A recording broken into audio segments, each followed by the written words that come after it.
second. A lot of hand holding. I am aware that this is my last meeting. Time out. So we do have RTN lined up this evening, so this will be simulcast.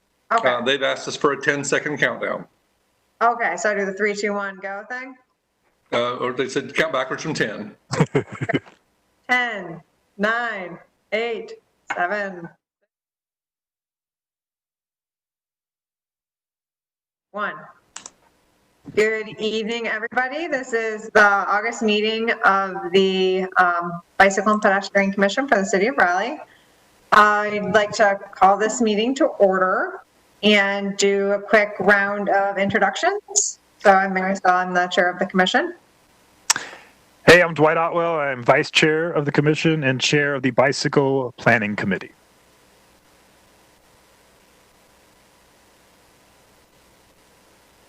So this will be a challenge for everyone to go in alphabetical order. So I'll just call everyone out. We have Elizabeth Alley, Kari Barsness, Kelly Woodall, Liz Hester, Nick Neptune, Susan Hatchell, and Pierre Tong.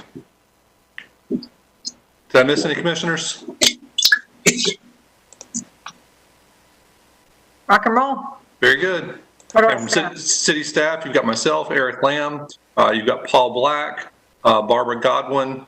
We also have B. Person is with us this evening, and then we'll have a couple of staff members doing presentations later. All right, and I don't have the agenda up, but I'm guessing are we doing public comment or meeting minutes next? First is approval of the minutes from the July 20th meeting. Could folks look over those, and then could I get a motion to approve? Hatchell moves to approve. Kelly, we're on a second. Thank you.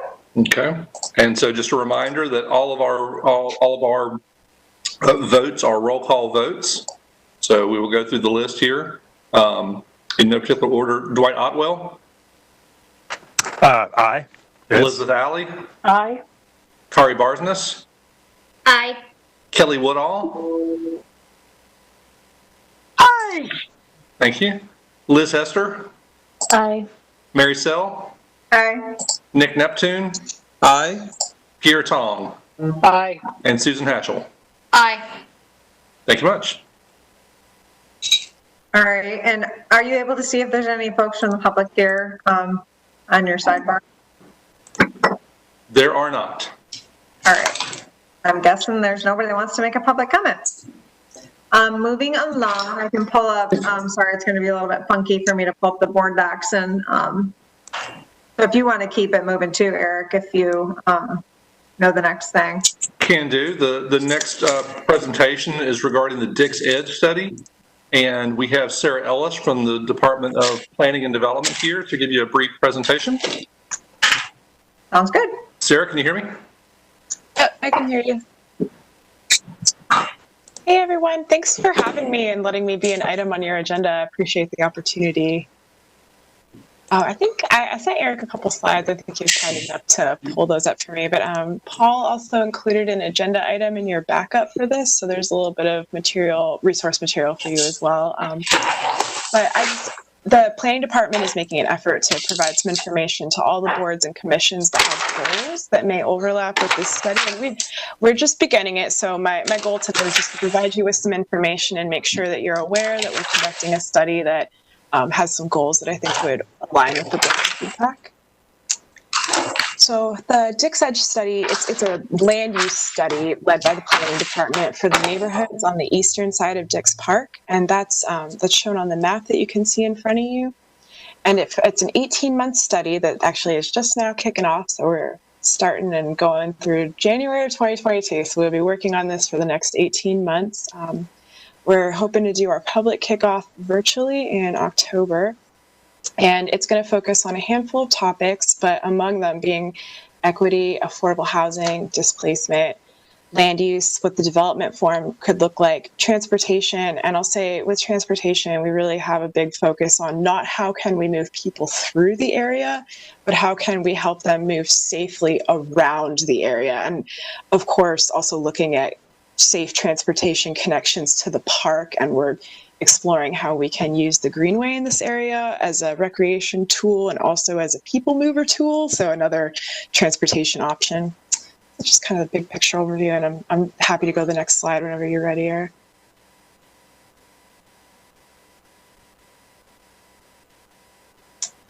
So we show this slide just to sort of give you a little more of a sense of why we're doing this study. So I know folks understand there's a large investment taking place in Dix Park that's very exciting, and bus rapid transit has also come into the area. So those large investments sometimes can mean change for the area. And probably what that means is that the development pressure in that area is going to increase. So I just wanted to show some just kind of big picture overview. The first image you see is an example of what current development looks like. So there's so some houses are getting flipped and remodeled and sort of staying in the same general size and form that they are. But a lot of the zoning in that area is pretty low density. So the potential for development, if there are no policy changes, might look a lot like very large houses on small lots. And what we know is that if you want to preserve affordable housing in that area, that we may need to make some policy recommendations or policy changes that would allow for different development forms that would allow for a greater density, so you could fit more people in the same area, since we only have so much land to work with, and and the location is very desirable. And I'm ready for the next slide. So as I mentioned, we are going before any boards and commissions who are kind enough to let us give a short presentation. And we're recruiting for a couple different volunteer opportunities for the study right now. We have one group called the Community Leader Group, and this is going to be a group of 10 to 15 stakeholders in the area that will serve through the life of the study. And one question that I had been asking my colleagues in other departments, as well as the boards and commissions, is that if you have any contacts or folks who might be interested in the study, that we would love to hear from you about them so that we can get them connected. It's our goal that we will reach out to everyone in the study area, but COVID makes outreach a little more challenging these days, so we're trying to use what tools we have. And if you have any suggestions for ways that we can help better connect with the residents in that area or any of the stakeholders, I would love to discuss that with you more. And again, I have an agenda item that I put in your packet that just has a little more information on the study, and happy to answer any questions, but I don't want to take up too much of your time tonight. So thanks again for the opportunity. Awesome. Thank you, Sarah. So I have a few questions about the 10 to 15 stakeholders that you're looking. Would that be, I know that there's also been a group of folks that has recently been appointed by the city, I believe, to help facilitate some community conversations around this too. I believe, Nick, I think Nick, I saw your name on that. Nick Neptune? That's correct, Mary. I've been appointed to the community committee for Dix Park. That's right. Okay. But I was just curious, with these 10 to 15 folks, Sarah, would those be in excess of that core group that's already been formed? Yeah, so they're completely unrelated projects. So there's the park, and then there's the EDGE study. So the EDGE study is looking at what the future of those communities would look like, and and ideally it would be by the community as well. So folks that live, work, worship there would be providing us with input and feedback on how they want to see the future of their neighborhood shaped. Okay. The Dix Park Community Committee is shaping the future of the physical park itself. That's really helpful. Thank you. That was kind of my main initial question. And Nick, I'll be super interested to hear how the work that you're doing on the core planning for the actual park can help inform the work that you do. Do other folks have questions? I do. Okay, thanks. I didn't see your hand. Thanks. Go ahead. Sarah, thanks for the study. I noticed that Heritage Park is left out of the study boundaries, the Heritage Park community. And it's come to my attention that RHA is intending to redevelop that site. And part of the rationale is because it's zoned for more density. And so I have some big feelings around that. Those children go to school, my children. Those are hundreds and hundreds of families that are going to be displaced and likely, almost certainly not to places as walkable and bikeable as sandwiched between downtown and the park. So just a word of caution that of looking at upzoning as your only tool to preserve affordability. And in this case, that's exactly what's making people lose their homes. So I know that this study is scoped and in motion, but I would encourage you to, at the very least, reach out to those folks. They're probably not going to be able to very actively participate in this study. I mean, they may be able to, but they're also in the midst of fighting for their homes. So would love for you all to think about ways to preserve affordability in place for the people that already live there, not just in making room through additional density. Because this is and has the potential to be a very walkable and bikeable and desirable place. And it's supposed to be for everybody, like the tagline says, and that's not what's coming true right now. So, thanks. I have all the little tiles open now if you just want to raise your hand if you have another question or comment. Sorry, I didn't see yours earlier, Sally. I'm going to ask Sarah one more specific question. Sarah, I remember seeing there was a rendering at one point of a mixed-use path along Lake Wheeler Road, as we're talking specifically about bike ped connectivity and how that relates to this EDGE study. I'd be curious to know, I think that isn't funded eminently. Is that correct? That's a more iterative project? That is my understanding. I would be happy to get some more information and follow back up with you, though, to give you a more thorough answer on that. No problem. And Madam Chair, that's a conversation that we're actively having right now with park staff. Okay. They've been directed to look at developing the next bond for the parks program. And as part of that, we're having conversations about not just the multi-use path, but complete street improvements along the entirety of the Lake Wheeler Road frontage adjacent to this Dix Edge. So that's an in-progress discussion. Yeah, I'm just curious about that. On that point, it'd be great to, while we want it to be parks funded and parks maintained, it needs to be open beyond dusk. No question. Station route for working folks. Thanks. Yes, ma'am. Okay. So will that be informed at all by the EDGE study that you're doing? Sarah, or would you just kind of be asking folks for input, and then if mobility was one of those questions, then we would offer that as a potential upcoming solution? Or that would fit in with the scope of our work. And I did also want to mention that we work closely with the Dix Park planning team. So we meet on a regular basis to make sure that both of our studies are being coordinated and that we're discussing things like this where there's overlap in the work. Mm-hmm. Cool. Okay. Anybody else? Cool. Well, you can go eat dinner, Sarah. Thanks for the opportunity to present. It was nice to see you all. Catch you later. All right, next agenda item. Oh, wow. Okay, so I'm just getting off my little throne here, and we're going to go on to nominations for election for the new chair and the vice chair. And real quick, I have to tell y'all, I mean, it's been kind of a funky year, I know, this last little bit in the rodeo, but thank you so much for everything y'all have done, especially staff. I know I'm like always emailing you guys. Sorry, Paul. I think I almost made Paul quit right after he started because I was saying like, but I really appreciate all of you guys and have really enjoyed being the chair the last year. And it's been a lot of fun. So thank you. And I think this is where this is at on the agenda, just as a quirk of board docs. Do you want to go ahead and do this now, or would you prefer to table it to the end of the meeting? I don't care. I'm off the hook for running the rest of the meeting. Well, no, the chair does not take seat until the September meeting, so it doesn't change the outcome. Let's just do it. That's fine. Okay. Staff usually handles this, so I will open the floor for nominations for chair. I'd like to nominate Dwight Otwell for chair. Mr. Tong nominating Mr. Otwell. Are there any other nominations?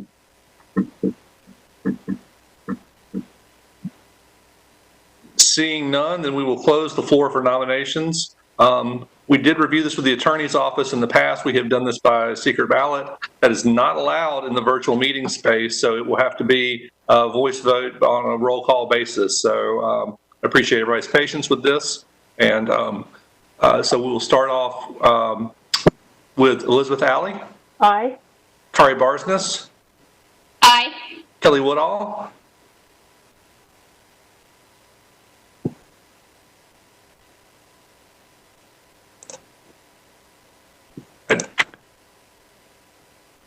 Aye. thank you, ma'am. Dwight Otwell, Aye. Liz Hester, Aye. Mary Sell, Aye. Nick Neptune, Aye. Peter Tong, Aye. Susan Hatchell. Aye. That is unanimous. Congratulations, Mr. Otwell. At this point, we will open the floor for nominations for vice chair. I would like to nominate Elizabeth Alley for vice chair. Thank you, Ms. Hatchell. Any other nominations for vice chair? Seeing none, then the floor is closed. Once again, roll call vote. Dwight Otwell, Aye. Elizabeth Alley, Aye. Kari Barsness. Oh, you were muted. Aye. Thank you. Kelly Woodall, Aye. Liz Hester, Aye. Mary Sell, Aye. Nick Neptune, Aye. Peter Tong, Aye. Susan Hatchell. Aye. Thank you very much. Congratulations, Ms. Alley. Thank you. If I can remind everyone to go back and mute your microphones now that we are done with voting. The next item of business, let me get my browser over here. It is the work program, and I will turn this over to Paul Black. All right, so all of the committees have had at least one chance to look at their work programs. And I know that there were some minor tweaks at the pedestrian committee. I think we wanted to add a reference to the BRT to some of the things that the committee wanted to review, particularly the downtown BRT stations. But I think we just decided to add that one little piece of language. Communications, I know that we were relatively happy with what we had. And then when we were in our meeting last week, we brought up the idea of adding some equity issues and adding some mention of making sure that we're reaching out to populations that are potentially not easy to reach in traditional methods or are underrepresented in some of our populations. I don't know, Nick, if you have anything to add to that.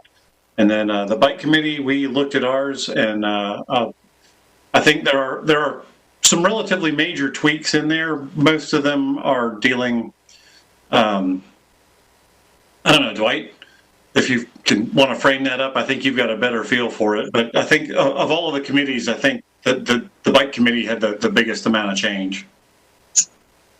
Yeah, I'd be happy to go over the changes I had in mind for the bike planning committee.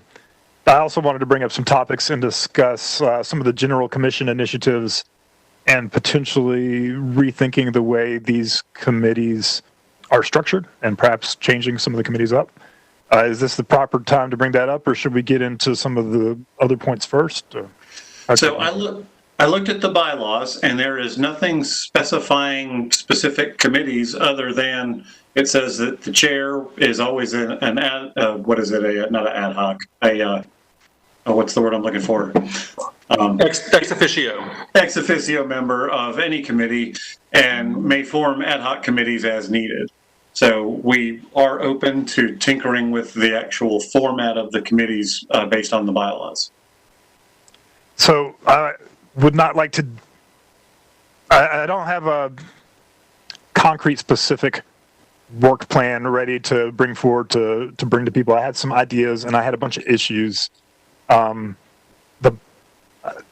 It comes down to basically like thinking about our role and our strengths. And so the way I see our functions as BPAC is we have two primary functions. The first is, as designed, we're supposed to advise council. And we do that with our yearly report and by making recommendations to the on projects that come before us. And then we send to council and it comes with our approval or not. The other primary function that I see us having is providing feedback to staff. So it's not really advising council, but staff for different projects and different departments will come before us, and we'd like to see a crosswalk, we'd like to see a curb style ramp, and I think both of those functions are really valuable, and I wouldn't want to change anything about how we do that. What does the commission think about possibly restructuring some of these committees? Instead of separating bike and pedestrian, these issues are so intertwined, like when we're looking at BRT, when we're looking at greenways. I feel like sometimes we discuss these things separately in bike planning and pedestrian planning, and then it takes like a conference committee to like discuss where they come together, and so it kind of slows us down. Is it within our expertise? I'd love for feedback from staff and from people who have more experience in this than I do. How would you guys view a planning committee that looked at the plans that are coming before the BPAC, perhaps reaches out ahead of time and looks at the council agenda to see what's coming up, besides the stuff that might be specifically bicycle pedestrian related? And instead of having a bicycle and pedestrian committees, have like a planning committee and a policy and recommendations committee.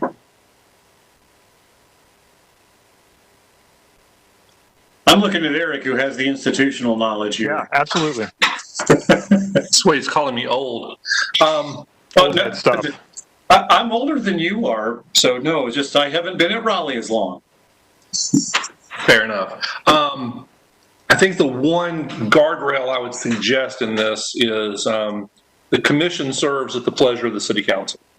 And so as far as the idea of looking ahead to what the city council is working on, it's the council's authority to delegate to the commission what it wants the commission to work on. I think as far as something formal that the commission is monitoring council activities and trying to insert itself, I don't know how well that will be received. There may be opportunities for behind the scenes communication between commission leadership and the council liaison and talk about whether those relationships need to change or not. That might be a good avenue for that. I think as far as the general structure, though, there's no limitations on what you're proposing. We would suggest that just from a logistics standpoint, it has worked well to have 3 separate committees. Otherwise, we end up with a risk that you end up with a majority of the commission serving on a committee, and that's probably unwieldy.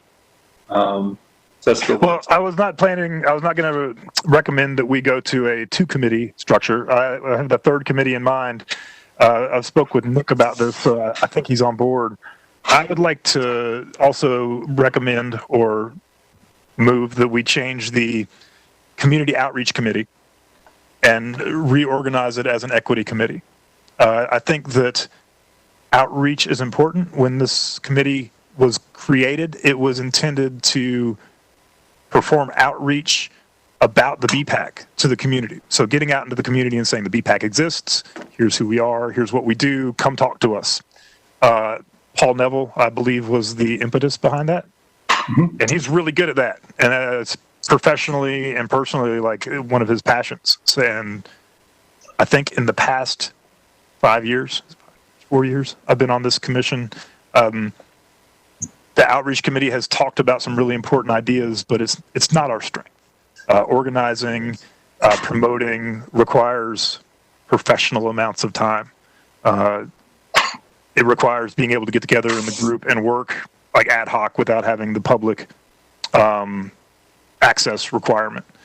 I think I would like to de-emphasize the outreach portion, and the organization dictates in our work plan. And I'd like to rethink take on whatever's left there, but rebuild it in an equity commission that can sort of take an ombudsman kind of view of what's going on with the commission. Are we looking at of the things that we look at, are we keeping equity in mind, and are we keeping equity in mind when we choose the things that we look at? So what are we missing? What kind of discussions are we not having? And I'm sure there's a bunch of stuff that I'm missing. One of the things that came up with some of the discussions was perhaps equity training. And again, I could start going to Google it, but I don't have any on the ground experience. running that kind of program, making recommendations. Was that Nick? Hey, I've got a question, Dwight. Do you have specific language you would recommend in adding to the work plan or amending the work plan? To my shame, I do not. I was hoping that that would come organically from the commission. I do have some tasks in mind, like review our agendas and make sure that we're not missing important focuses, and I could come up with language around that. The training, I think equity training would be important if we could get our commissioners equity training, and I think that would be an important thing for an equity commission to do. I think those are some larger, broader conversations too, though, about like if BPAC is getting equity training, which I think should. I think that would be great. You know, like how can we? That should be something all boards and commissions then should have access to, or it should be like a systematic thing that is prioritized by the city. One other thought I had really quick, Dwight, about the bike ped committee.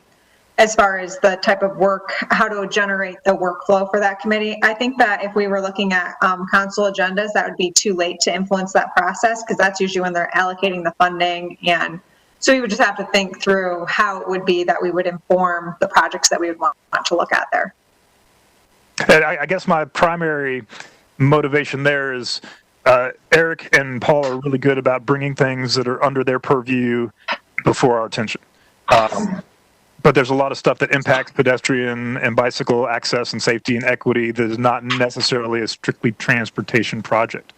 And I want to support Eric and his team as much as possible, but I think that it would be helpful to take a look outside that institution.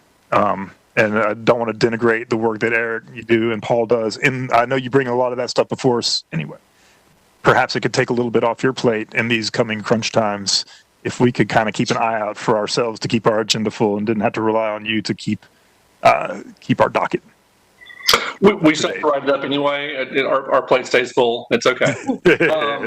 So I think what I would encourage you, again, the work plan is the most important document that the BPAC and the commission approves on an annual basis because it's basically setting those parameters and guardrails under which the commission is going to operate under the auspices of the city council.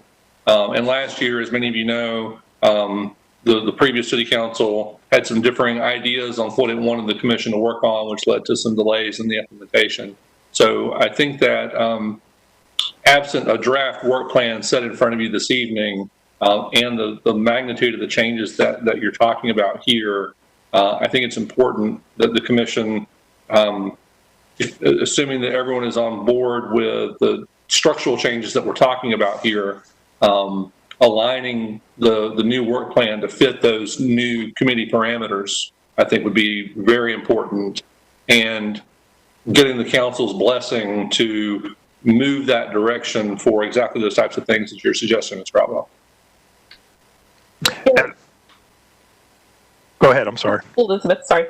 I can't see your face, so I can't see when you're getting ready to talk. A question or comment. Eric, does your work program this year and the funding allocated for the year include initiating the Vision Zero plan? Not explicitly. However, we are moving forward right now with using one of our on-call consultant contracts to develop a Vision Zero assessment. To look at what it would take for us to fully implement a Vision Zero program here at the city. I do know that there are discussions right now in the update of the city's strategic plan that would potentially include some language addressing Vision Zero policies. Yeah, I mean, I know that's something that we push for in the comp plan and something I think we as a commission want to see happen, and wondering how that overlaps with the policy committee or how we can help push that initiative forward, whether that's helping the on-call person or providing some kind of, I don't know if that's advocacy or guidance or what. So that was one thought. And then the other one was about the council's desire. We kicked off their term with their unconference. And so if maybe our outreach committee can also focus more on outreach to other commissions, to kind of in line with what Dwight's saying, see what the Greenways folks are up to. Are there policy changes going on in planning that have, for example, there was a text change recently about administrative site reviews and plot plans. So that has a big impact on the implementation of our transportation plan. But that's not a text change never come before us. So that would be a thing where liaising with the planning commission could be helpful. That would be a thing specifically. That would be a thing specifically you would need to include in the work plan to ask the council's permission to engage in. Yes. Yeah. So that's my suggestion: is that if we want to overhaul our work program and we want to rethink the outreach committee, part of it could be a work program item would be outreach to fellow boards and commissions for collaboration. Seems like it would be looked upon favorably, but you never know. That was the one thing that really got us put in our corner a year ago, year and a half ago specifically, was that collaborative. So I would say, I love the boldness of this, Dwight. I would want us to really focus in on what it was that we're trying to achieve by the restructuring, just so we could be really effective in trying to move whatever that is forward. And I think that's the intention of doing this. So can you remind us, Eric, when is it due? Sorry, the work plan. It's due in June. Today? So historically, we have operated the work plan based on fiscal year. So we have historically reported to the city council in June or July, and that's the guidance document for the following fiscal year, which runs from July to June. Because of the delays with the commission and COVID-related delays, we are behind schedule.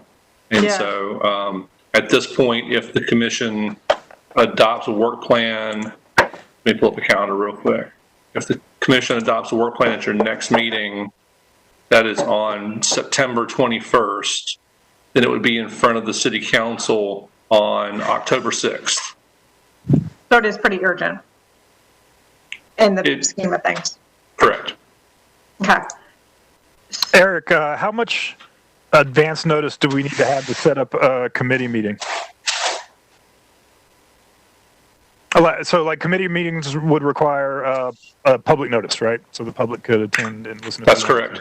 So I'm thinking that perhaps would it be possible to set up an ad hoc committee to bust out a work plan that we could then discuss and vote on at the next meeting?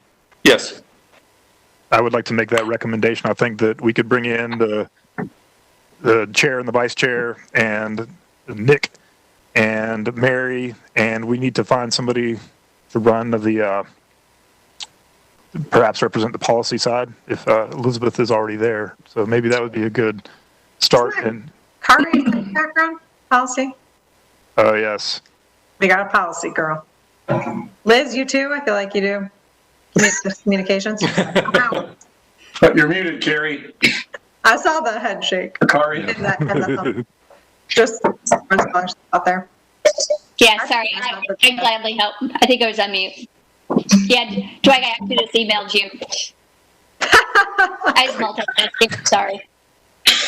Yeah, and for what it's worth, since we are in an open public meeting, if we want to set the first meeting tonight, that can start our clock for the public notification. And just as staff, we had the old slot that was, I think, noon on the third Thursdays, right before PEC committee, for the old ad hoc committee that was dealing with BRT issues. Right. If we want to continue to use that slot, I already have at least the meet me call numbers and the rooms are reserved should we ever be able to meet in person again. So that'd be September 17th, is that correct? Actually, it could be August 20th. Is it August 20th? So Yeah, 3 days. Like next week? Yeah. That makes Oh, no, this week. This week. 3 days. This Thursday, the 20th. Wow. Yep. Okay. Could be the first one. Everybody available this Thursday? I think that would be excellent. Get started ASAP. What time? 6? Noon, actually, was this one. But again, I'm open to some suggestions, and I don't mind doing it at dinner time. It used to be things to do, but nowadays there's, what am I going to do? I could maybe do 12:30. I got a meeting at the legislature that I need to go to, and I got to talk with some folks after. Yeah, I'm pretty wide open. I'd be happy to meet anytime during the day or after work. I can work around it. Besides a few standing appointments. So. Okay. So we would have a hard stop. Yeah, we'd have a hard stop at 1 for the PED committee. Or we could do after PED committee, right? Yeah. I have to make sure that I've got space clear, but I can make that happen. I mean, we could do during PED committee. About to get rid of it anyway. Sounds like. That sounds like we're jumping right in. So 12:30 this Thursday? I couldn't hear that. I'm sorry. 12:30 this Thursday? Is that right? That's only going to give us 30 minutes until we run into the pedestrian committee, unless we want to go into their time. Well, Miss Alley said that we can take up time within the PED committee if it's still okay. Or would 1 be better, Kari, for you? Oh, 1 is One would the actually committee. be better. Right, but Elizabeth said that we can just, is that okay? I don't know how much we have on our agenda, Paul, but we could always knock that out and then do work program, or vice versa. We've got the work zone closures follow up. Okay. Is the only thing on the agenda, I think. Barbara, is that correct? And I think Kelly has a conflict on Thursday, I believe. Susan is going to be in attendance, and I'm not sure about Robert.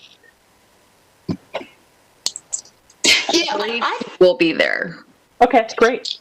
I just wanted to interject that this is a little off topic, but back on the work plan when we met, we had the pedestrian committee had talked about adding shared streets as an item under the general commission initiatives. Paul, I don't think you mentioned that. I did not.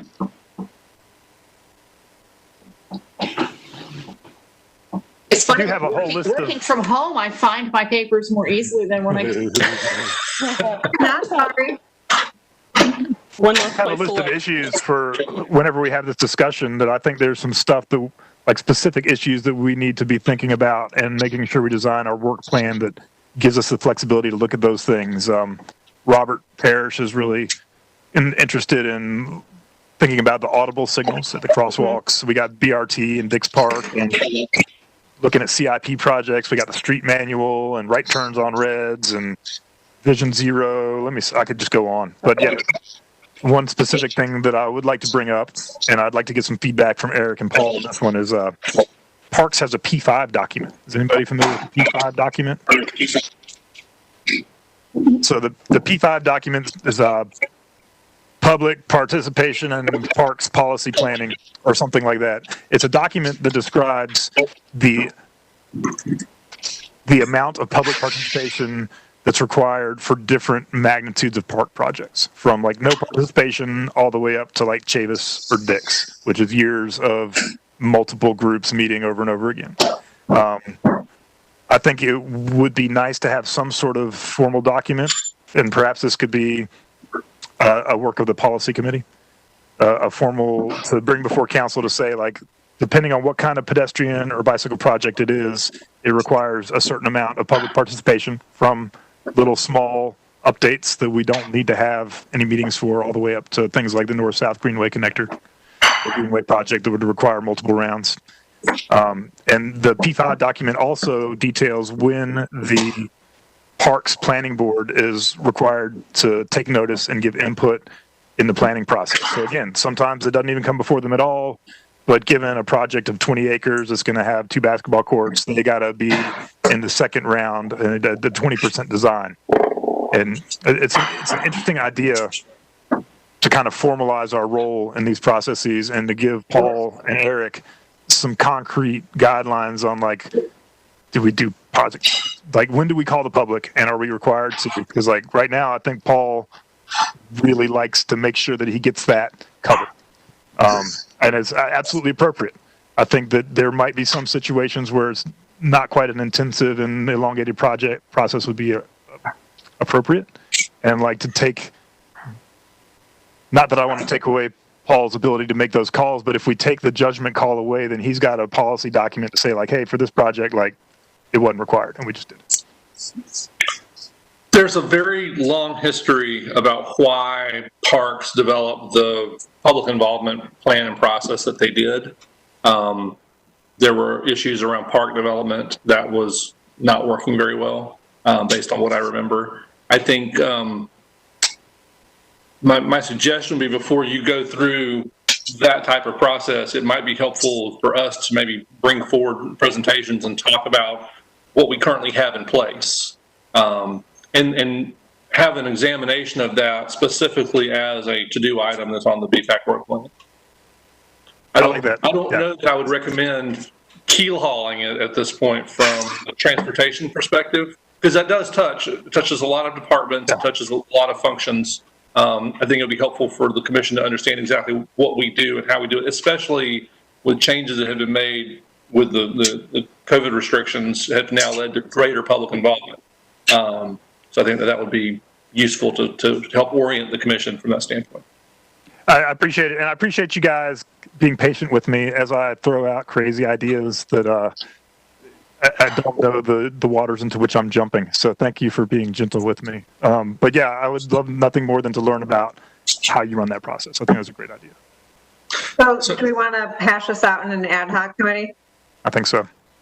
And do we agree that 1 p.m. works best, or would it be better, would you want to do like 1:30 to allow the pedestrian committee some time to hash out things, or let's just agree on something? I like 1:30. Give the pedestrian committee a chance to knock those agenda items off, and then we can move into their time. Is that? Will that give us an hour afterwards? Can we go till 2:30, or is that going to give us a half hour? I think we'll go 2:30. Okay, cool. All right, so Madam Chair, you're still the chair for a little while longer. Would you like to appoint this ad hoc committee? Well, Dwight seems real interested. Can I please be on the committee? That would be nice. And maybe Dwight and Nick? I'd love to be on the ad hoc committee. Yeah, well, And just then yeah, and then I was thinking, did we need a chair and a co-chair for it? But does it need to be that formal? Yes, you need to appoint a chair for the ad hoc, for any ad hoc committee. Yes, ma'am. Okay, well, I'll make Dwight the chair for it because he is so interested in it. Wait, because he's going to be the new chair. Well, he won't be the new chair yet. Yep, exactly. I think you're fine. I also heard a suggestion about Miss Alley and Miss Barsness. Yep. Okay, so that's 5. I think that's at our cap. And I don't have to be on it if somebody else wants to be. I'm happy to be, but. Well, you're technically an ex officio still, for at least for one meeting. Oh, I can float. You're right. That's right. Okay, cool. Okay, so we'll set this up for 1:30. We will likely do this as a Teams meeting, Paul, do you think? Correct. Okay, so we will publish information about that tomorrow through the website and through Twitter, and we will see you all at 1:30 on Thursday. Is there anything else regarding the work plan that you'd like to discuss this evening? Or otherwise we will hold that open until your next meeting? I would just like to say that I'd like everybody to think about their priorities and their strengths.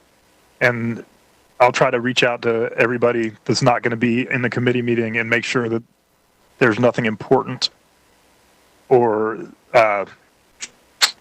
desired that we're missing. That, I'd rather have somebody have something that they will work on than have an important topic that gets a lot of disinterest and neglect. So I'll try to reach out individually. Please review what we've done and see if you can come up with some ideas and what kind of committee you'd like to serve on. Start giving that some thought. Rock and roll. Okay. Madam Chair, your next item is the chair's report. Okay. This month, I just attended the bicycle planning committee. Sorry, guys, I'm pulling up. And I also attended Oaks and Spokes had their advocacy committee this month that I listed it on. Those were the 2 main things that I attended and participated in. All I got.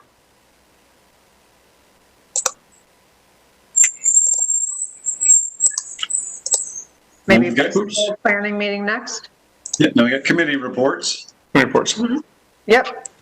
Dwight, do you want to do bicycle? Sure, I'll step in for the bicycle report. Last month, I was not able to attend. I was on doing field work, but I believe it was canceled. Is that right? It was. So I will talk about this month. And this month, we got a presentation from Paul about reprioritizing the projects within the bike plan.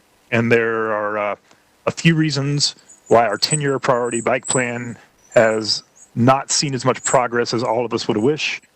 Some institutional and some systemic issues.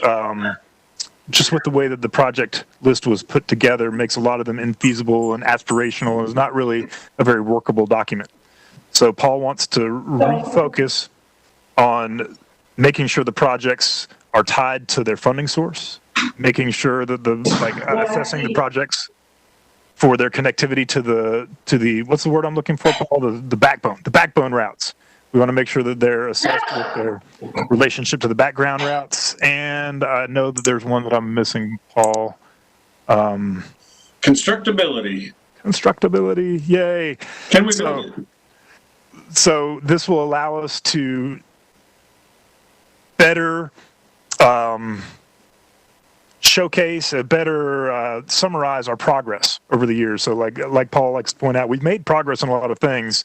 Some of our best and most important projects have not been in the bike plan. So we show up for council and we're like, no bike plan stuff this year, when we actually put some really cool stuff on the ground.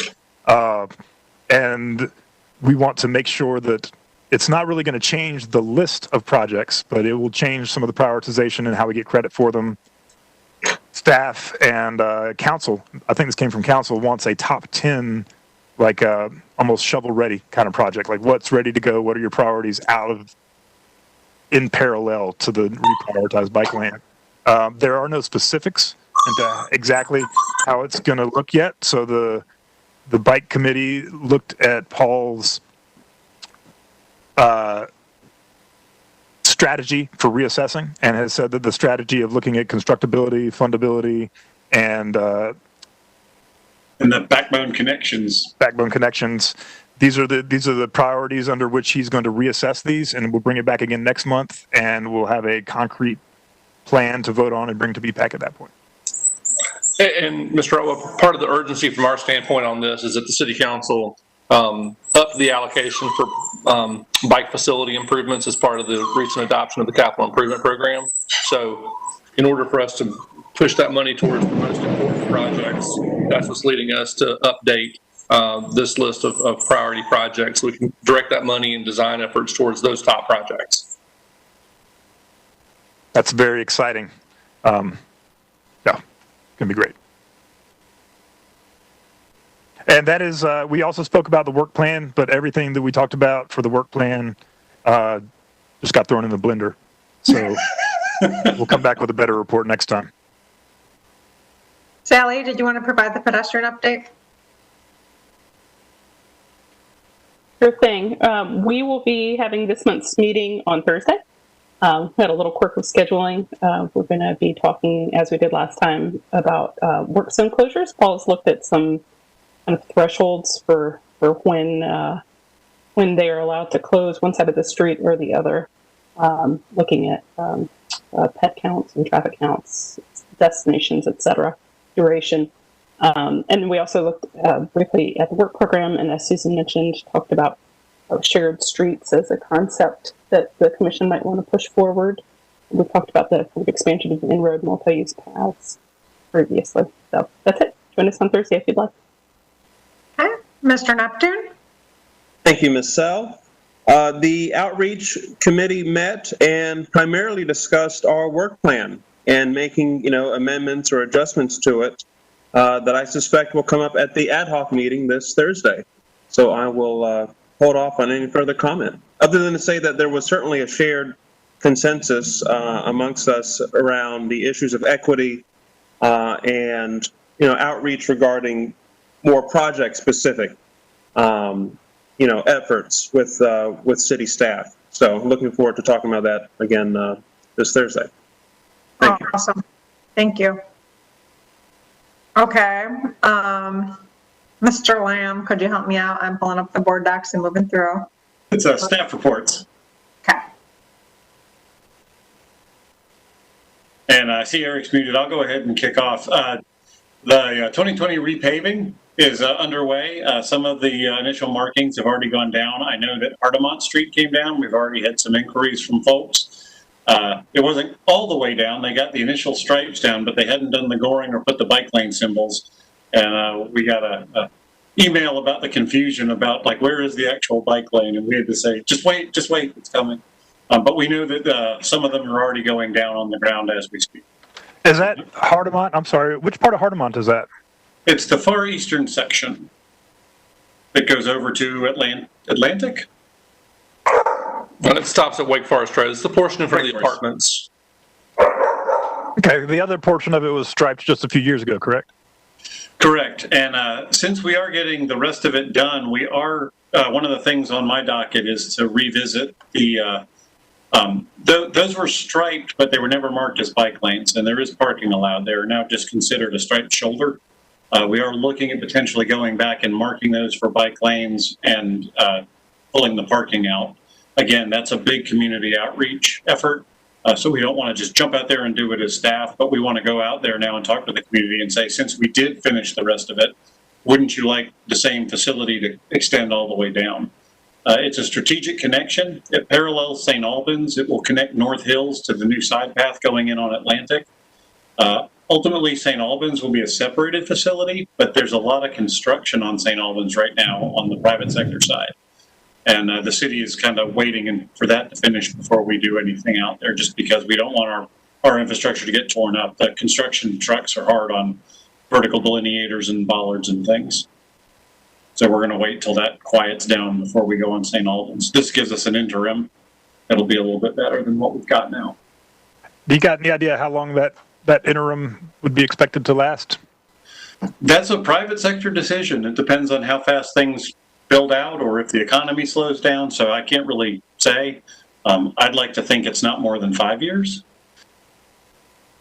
I mean, I'm just pure conjecture, but we do have some active projects that'll be done in the next year and a half to 2 years. If nothing else pops up, it could be shorter. And if we can get out of curiosity, the private sector to install sidewalks, why can't we get them to install protected bike facilities? We actually can if it's in the plan that way. Okay. So could we, as we're talking about that as a delay, could we make it a feature of the delay? Or is it too late for that? It's too late for that. Again, when they approve their plans and they go to construction, it's sort of already out of the gate. So it would have to be before they got their approvals. And again, it's part of a bigger sort of negotiation with the development community as they come in. To get really wonky, it's underpinned in the Constitution in terms of takings. It has to be balanced in terms of what they're getting for what they're giving. And for the most part, the development community is happy to work with us. Again, but it's always a set of trade-offs. If it's in an adopted plan, it's a whole lot easier to make that ask. And that's all for me, at least on the repavings part. North-south downtown Greenway connector is moving. It's out. It's been bid. The bids have been accepted, and now it's just waiting on the contractor.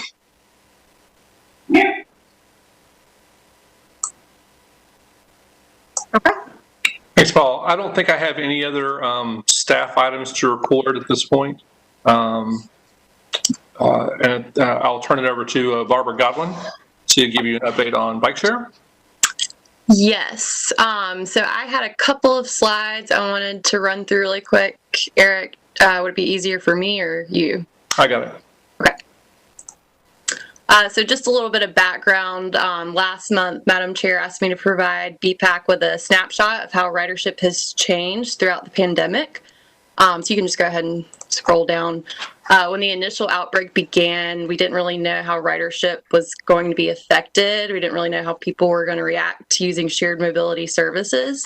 But we've been working really closely with our vendors, Gotcha and Bowie, to ensure that scooters and bike share have remained safe and efficient forms of transportation. So beginning with bike share, we've been comparing March through July of 2019 and 2020. The first item I've got is total trips taken. So as you can see, throughout March, April, May, and June, we exceeded those numbers between 2020 and 2019, as 2020 being the higher number of total trips taken. Until you get to June, it goes back down a little bit. And then July, you can see where 2019 numbers were slightly higher. And then you can go to the next slide, Eric. And then the other statistic I've been looking at is average trip duration, which has remained relatively higher between 2019 and 2020. You can see where it's been around 50 minutes to 65 minutes from 2020. And then back in 2019, it was relatively low, just hovering there around 30 and then slightly below in the late 20s. So basically what this is telling us is that bike share is still being heavily utilized. It's just being used differently. And I think I referenced this last meeting, but we're picking up that it's being used more recreational rather than commuter-based. So while it's being used differently, it's still serving the citizens well. So I'll move into the next slide and talk a little bit about dockless scooters. So we don't have data from last summer, unfortunately, because Gotcha was not yet deployed in Raleigh, but we have been monitoring total trips taken, again, and average ridership duration for the past 3 months. So you can see it's dipped down a little bit between May and July, but there's not a huge difference between the total trips taken. It's still hovering a little bit there between 3,000 and 3,800 trips. So still being utilized very well, but again, it did dip down a little bit in July. And that same trend was exhibited with bike share as well. So must be something about July. And then go to the next slide, Eric. And then again, with average trip duration for dockless scooters, it's continued to tick back up. And again, this speaks to the same theory that we have with bike share, that scooters are being used more for recreational purposes rather than commuter-based transportation, but the public is still finding it useful in some way or another. So it's remaining pretty steady as far as the past few months have gone. And that's all I really had. Happy to take questions.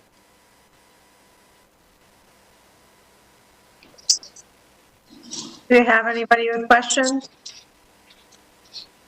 Dwight.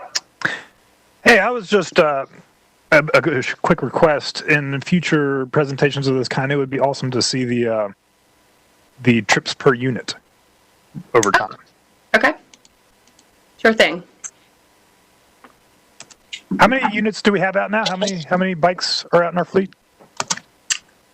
So we've got about 230 out as far as this afternoon. And then scooters, we're at about 220 in our fleet. Okay, thank you. Mm-hmm. So I'd be curious, are there any other questions from folks? To understand, I did see that dip in July on our scooters and our bike. I'd be curious to see how, it seems like we'd want to see, because, in 2019 at this time, were all of our stations deployed? I feel like they weren't. I think we'd want, how does this interact with our goals we have for the system? I know that overall we've been hitting those and exceeding, but then in 2020, I think that's a hard question to answer right now in a pandemic landscape. There's no new normal right now. So right. The idea of where we're going to be after all of this blows over. But after we're through the pandemic and things start to return to some semblance of normal, then we'll get back to having an understanding of what's going to be the importance of bike share as a commuter versus recreational system. I think we're happy that we've been able to keep the system operating through all of this. We had some questions at one point as to whether or not we should consider suspending the use of the system. Some cities have done that. I'm glad we did not choose to do that, as it's proven to be a huge outlet for a lot of people. So I think it's a difficult question to answer based on where we're at right now in the midst of a pandemic season. Sure, that's totally fair. I think that this season does provide some different advantages to biking over different modes of public transportation. And I have seen some grants, like the Better Bike Share Partnership, actually providing supplemental funding to bike share systems. So we would never get to the point of abandoning our system, recognizing how detrimental that could be when there are external parties that can assist, especially if it helps to address folks that are coworkers. So I'll send you some stuff on that. I don't know. Projects are still, I don't know if you guys saw that, but really cool, innovative approaches to making our bike share systems. Of course, this is a challenging time, but how can we use our most challenging time to lay a good foundation? Sure. But yeah, this is awesome. I really appreciate you bringing this information. It's really great to see, and thank you so much. Well, and speaking of the foundation of bike share, one of the things that we're bringing to council at their September meeting is a donation. We are entertaining our first public-private partnership for the expansion of the bike share system. We're in the behind-the-scenes standpoint of wrapping up the final installation of the system, disconnecting the batteries and connecting the system to power. We've now fully installed all 30 stations. We're waiting on DOT to do their final inspections and for us to get reimbursed from them and officially finish the first phase of the install. But we have a outreach from a developer locally that has offered to purchase 2 additional stations and 10 additional bikes from our bike share vendor, and then donate those to the city, and those will become part of our fleet. And so we are taking that request for donation to the city council at their next meeting. And so that would, our total bike fleet is 330 bikes. That would take us to 340, and that would expand our station footprint to 32 stations. The 2 additional stations that will be coming online with this developer, one would be along Lane Street in front of the Longleaf Hotel, and the other would be located at the Gateway Plaza on Crabtree Boulevard. Just curious, are those all e-bikes that are being added to the fleet? That is correct. And going forward, right now our fleet is 180 e-bikes and 150 conventional bikes. And going forward, we will only be adding e-bikes. Actually, Barbara, I think I have those numbers wrong. I think the number of e-bikes is actually higher. I want to say it's around 260. Thank you. The e-bikes are the best.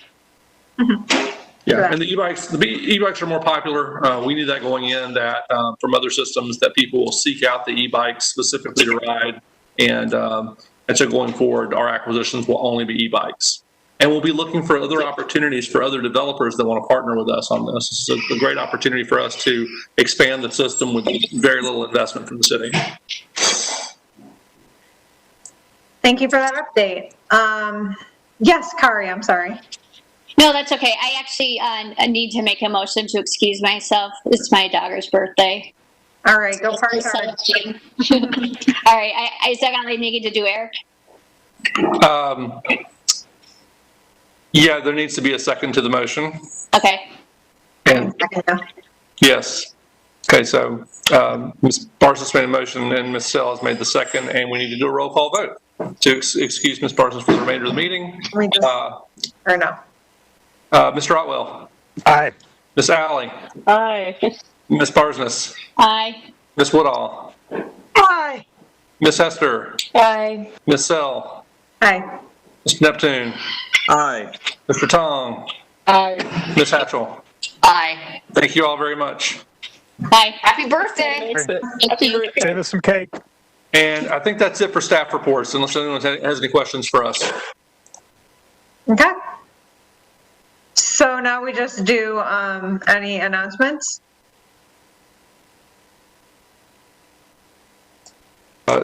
Next is general board comments.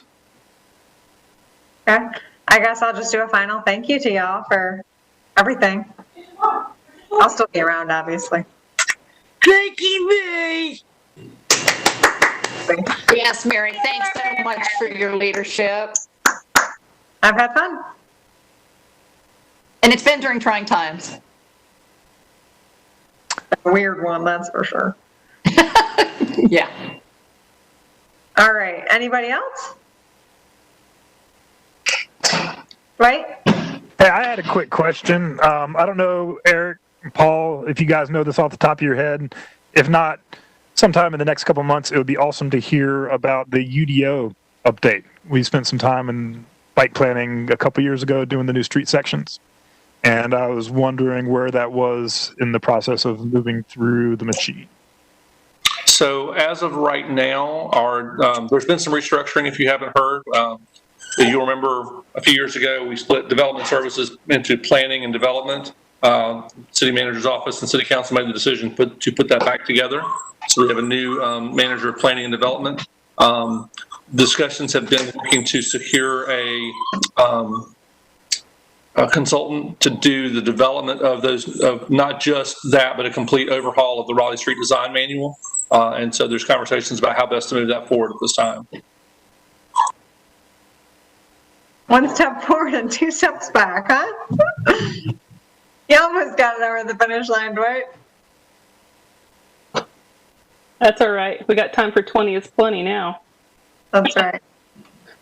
Bigger is better. Well, whether or not the developers are being held to it at this point, the city has been really, really excellent about responding to those kind of concerns, and we've seen a real turn in the kind of projects that they're bringing forward. Agreed. So, I don't feel like we wasted that time at all. No. Just nice to see things solidified. If there's no other commissioner comments, then your next item is announcements. Okay.